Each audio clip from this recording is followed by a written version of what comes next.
Hello friends, তোমরা সবাই কেমন আছো? অবশ্যই কমেন্টে জানিও। তো দেখো, আমি অনেক দিন পরে একটা ডেলি ব্লগ নিয়ে চলে আসলাম। সকালবেলায় ঘুম থেকে উঠে বেডে বসে আছি। এবার ঝট করে উঠে বেড কাভারটা চেঞ্জ করে নেব, যেহেতু বেড কাভারটা 2-3 দিন হয়ে গেছিলো। চেঞ্জ করে নিলাম। খাটের পাশে কালকে রাতে কোল্ড ড্রিঙ্কস চিপস ছিল, সেটা সেভাবেই রয়েছে। যাই হোক, ঘরটাকে পরিষ্কার করে নিয়ে সমস্ত কিছু জামা প্যান্ট কালকের যা ছিল আজকের সব কিছু মিলিয়ে মেশিনে দিয়ে দিলাম। দিয়ে দেওয়ার পরে চলে যাব বাইরে টুকটাক কিছু কাজবাজগুলো করে নেব। যেহেতু বাড়িতে আমাকে ফোন ধরে দেওয়ার মতো কেউ নেই, ওই জন্য তোমাদের আর বাইরের কাজবাজগুলো দেখাতে পারলাম না।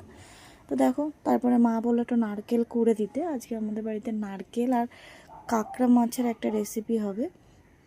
তা মাকে নারকেলটা কুড়ে দিয়ে এবার চলে আসবো আম মাখা করতে। আমাদের পাশের বাড়িতে একটা বৌমা আছে, সম্পর্কে আমার বৌমা হয়। ও বললো, কাকিমা একটু আম মাখো, আমি একটু আম মাখা খাবো।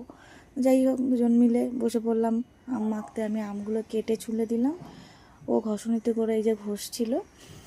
ও ঘষে নেওয়ার পর দুজন মিলে একটা কাণ্ড ঘটিয়েছি, যেটা হচ্ছে একটা শুকনো লঙ্কা পোড়াতে নাজেহাল অবস্থা। একবার আমি আর লঙ্কাটাকে হাতে করে ধরে আছি, আর ও দেশলাই কাঠিটা জাল ছিল।